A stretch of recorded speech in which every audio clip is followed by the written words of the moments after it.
ഇനിയുള്ള കാലം നമ്മൾ ജീവിക്കാന്ന് പറഞ്ഞാൽ ഭയങ്കര കോമ്പറ്റീഷനുള്ള ലോകത്ത് നമ്മൾ ജീവിക്കേണ്ടത്. നമ്മൾ കുട്ടികളൊക്കെ ജീവിക്കേണ്ടത് വലിയ കോമ്പറ്റീഷനുള്ള ഒരു ലോകത്താണ് ജീവിക്കേണ്ടത്. എന്താണ് അതിനെ ഓവർകം ചെയ്യാനുള്ള മാർഗ്ഗം? ഒരേ ഒരു മാർഗ്ഗം, നമ്മുടെ പൈസ മുഴുവൻ പോയാലും സ്കില്ലുകൾ നമ്മുടെ കയ്യിലായിട്ടുണ്ടെങ്കിൽ നമുക്ക് തിരിച്ചു വരവ് സാധിക്കും. സ്കില്ല് പഠിക്കാതെ നമ്മൾ ഇടങ്ങൾ കാണാൻ പോയാൽ പലപ്പോഴും നിരാശ സംഭവിക്കും. കാരണം നമ്മളൊരു സ്കില്ല്, ഇപ്പോൾ നമ്മൾ ഡ്രൈവിംഗ് പഠിക്കാതെ എനിക്ക് 2 മണിക്കൂറിൽ ഇവിടെ ഒരു സ്ഥലം വരെ എത്തണം എന്നാഗ്രഹിച്ച് എനിക്ക് ഡ്രൈവിംഗ് എനിക്ക് പ്രോപ്പറായിട്ട് അറിയാൻ അല്ലെങ്കിൽ എന്തെങ്കിലും കാര്യമുണ്ടോ? വണ്ടി ഉണ്ടായിട്ടും കാര്യമുണ്ടോ? ഇതാണ് പല ആൾക്കാരും ഡ്രീം ഉണ്ടാക്കും, അതിനനുസരിച്ച് സ്കില്ല് ഡെവലപ്പ് ചെയ്തില്ലെങ്കിൽ നിരാശയായിരിക്കും ഫലം. അപ്പോൾ സ്കില്ലുകൾ നമ്മൾ ഇമ്പ്രൂവ് ചെയ്തുകൊണ്ടിരിക്കുക എന്നുള്ളത്, സ്കില്ല് നമ്മുടെ കയ്യിലായാൽ നമ്മുടെ എല്ലാം നഷ്ടപ്പെട്ടാലും പേടിക്കേണ്ട ആവശ്യമില്ല, നമുക്ക് തിരിച്ചു പിടിക്കാം. ഓരോരുത്തരും ജീവിക്കാൻ വേണ്ടി കിടന്ന് ഓടിക്കൊണ്ടിരിക്കുന്നതിനിടയിൽ പലപ്പോഴും പല അപ്ഗ്രേഡ് ചെയ്യുന്നില്ല. നമ്മളെന്തെങ്കിലും ഒരു ജോലി ചെയ്തു, തൽക്കാലം കുറച്ച് വരുമാനം കിട്ടുന്നുണ്ടെങ്കിൽ അത് തന്നെ ചെയ്തുകൊണ്ടിരിക്കുകയാണ് പല ആൾക്കാരും ചെയ്ത്. അത് നിന്നെങ്കിൽ മാത്രമേ അടുത്ത ആളിനെക്കുറിച്ച് ആലോചിക്കുന്നുള്ളൂ. കൂടുതൽ ആൾക്കാരുടെ അവസ്ഥ അതാണ്. ഇപ്പോൾ ചെയ്തുകൊണ്ടിരിക്കുന്ന എന്തെങ്കിലും ഒരു തൊഴിൽ ചെയ്തുകൊണ്ടിരിക്കുന്നുണ്ടാവും, അത് നിന്നെങ്കിൽ അവിടെ രക്ഷയില്ല, അവിടെ സീറോ ഇൻകം ആയെങ്കിൽ മാത്രമാണ് പല ആൾക്കാരും അടുത്തതിനെക്കുറിച്ച് ആലോചിക്കുന്നത്. ഡൈവേഴ്സിഫിക്കേഷനെ കുറിച്ചൊന്നും നമുക്ക് യാതൊരു ധാരണയും പൊതുവേ ഇല്ല. കാരണം ഏറ്റവും പ്രധാന കാര്യം ഫിനാൻഷ്യൽ എഡ്യൂക്കേഷൻ എന്ന് പറഞ്ഞൊരു സാധനം നമുക്കാർക്കും കിട്ടിയിട്ടില്ല. സ്കൂളിലും കോളേജിലും കുറേ സബ്ജക്റ്റൊക്കെ പഠിച്ച് ഉറക്കളച്ചിരുന്ന് പഠിച്ച് അന്നേരം എന്തിനാണ് നീ നന്നായിട്ട് പഠിക്കുക, പഠിച്ചിട്ട് ജോലി മേടിക്കേണ്ടതെന്നാണ് ചോദിക്കുന്നത്. അതിലപ്പുറം ലൈഫിനൊന്നും ആരും കാണിച്ചു തന്നിട്ടില്ല, ആരും ചിന്തിപ്പിച്ചിട്ടില്ല. അപ്പം നമ്മൾ ജീവിതത്തിൽ വലിയ സ്വപ്നങ്ങൾ കാണാൻ പഠിക്കുക. ചെറിയ സ്വപ്നത്തിനേക്കാളും അച്ചീവ് ചെയ്യാൻ എളുപ്പം വലിയ സ്വപ്നങ്ങളാണ്. വലിയ സ്വപ്നങ്ങൾ അച്ചീവ് ചെയ്യുക, അതിനെ ചേസ് ചെയ്യുക, അത് തന്നെ ജീവിതത്തിൽ കളർ ആഡ് ചെയ്യും. ജീവിതത്തിൻ്റെ ബ്യൂട്ടി എന്ന് പറഞ്ഞാൽ പ്രതീക്ഷയാണ്, ഹോപ്പാണ് നമ്മുടെ ജീവിതത്തിൽ ഏറ്റവും നമുക്ക് നാളെ എഴുന്നേക്കാനുള്ള, രാവിലെ നേരം വെളുത്താൽ എഴുന്നേൽക്കുക എന്നുള്ളൊരു മോട്ടിവേഷൻ എന്നാണ്, ഹോപ്പാണ്.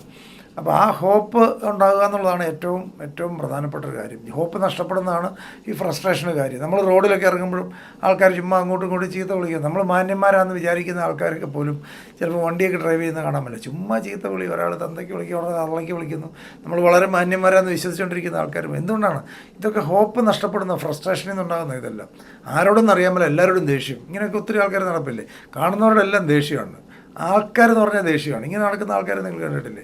എന്തെങ്കിലും കാരണം കണ്ടുപിടിച്ച് വഴക്ക് പിടിക്കാനായിട്ടൊക്കെ നടക്കുന്ന ആൾക്കാർ. ഇതൊക്കെ ഹോപ്പ് നഷ്ടപ്പെടുമ്പോൾ ഉണ്ടാകുന്ന പ്രതീക്ഷയാണ് മനുഷ്യന് ജീവിതത്തിൽ ഏറ്റവും കൂടുതൽ സന്തോഷം തരുന്നത്. ഇപ്പോഴത്തെ പ്രസൻറ്റ് കണ്ടീഷനല്ല, ഭാവിയെക്കുറിച്ച് നന്നാവും എന്നുള്ള ശുഭാപ്തി വിശ്വാസവും പ്രതീക്ഷകളുമാണ് ഒരാളെ ഹാപ്പിയായിട്ട് ജീവിക്കാനായിട്ട് പ്രേരിപ്പിക്കുന്നത്. ഇത് തന്നെ നമ്മൾ മറ്റുള്ളവർക്കും ഒരു ഹാപ്പിനെസ് സ്പ്രെഡ് ചെയ്യുന്ന, അല്ലെ പോസിറ്റിവിറ്റി സ്പ്രെഡ് ചെയ്യുന്ന ആൾക്കാരായിട്ട് മാറുക. ഏറ്റവും പ്രധാനപ്പെട്ട ഒരു കാര്യം എന്താണെന്ന് വെച്ച് കഴിഞ്ഞാൽ, നമ്മളെപ്പോഴും വാട്ട് ഈസ് ഔട്ട്സൈഡ് അല്ല, പല ആൾക്കാരും ഔട്ട്സൈഡ് മാത്രം ഡെക്കറേറ്റ് ചെയ്യാനേ നോക്കുന്നുള്ളൂ.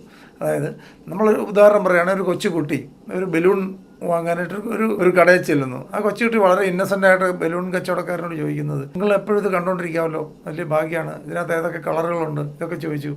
അത് കഴിഞ്ഞ് ഈ കളറിനെ കുറിച്ചാണ് കുട്ടി കൂടുതലും പറഞ്ഞുകൊണ്ടിരിക്കുക. ആ കടക്കാരൻ തിരിച്ചു പറയുകയാണ്, മോളെ കളറ് വളരെ പ്രധാനപ്പെട്ടതാണ്, ഇല്ലെന്ന് പറയുന്നില്ല, പക്ഷേ കളറിനേക്കാളും ഈ ബലൂൺ പൊങ്ങി പറക്കുമോ എന്നൊക്കെ ചോദിച്ചാൽ കൊച്ചൊത്തിരി സംശയം കൗതുകത്തോടെ ചോദിക്കുന്ന.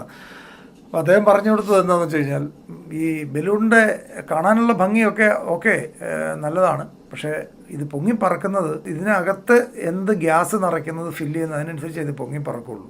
ബാക്കിയെല്ലാം കാണാനുള്ള ഭംഗി മാത്രമേ ഉള്ളൂ. ഇത് പൊങ്ങിപ്പറക്കണമെങ്കിൽ ഇതിനകത്ത് എന്ത് നിറയ്ക്കുന്നു എന്നുള്ളതാണ് ഏറ്റവും പ്രധാനപ്പെട്ടത്. ബലൂണിനകത്ത് എന്ത് നിറയ്ക്കുന്നു എന്നുള്ളതാണ് ഏറ്റവും പ്രധാനപ്പെട്ടത്. എന്ന് പറയുന്ന പോലെ നമ്മളെ വാട്ട് ഈസ് ഇൻസൈഡ് ആണ് ഏറ്റവും ഇമ്പോർട്ടൻറ്റ്. കൂടുതൽ ആൾക്കാരും വർക്ക് ചെയ്യുന്നത് ഔട്ട് സൈഡിന് വേണ്ടിയാണ്.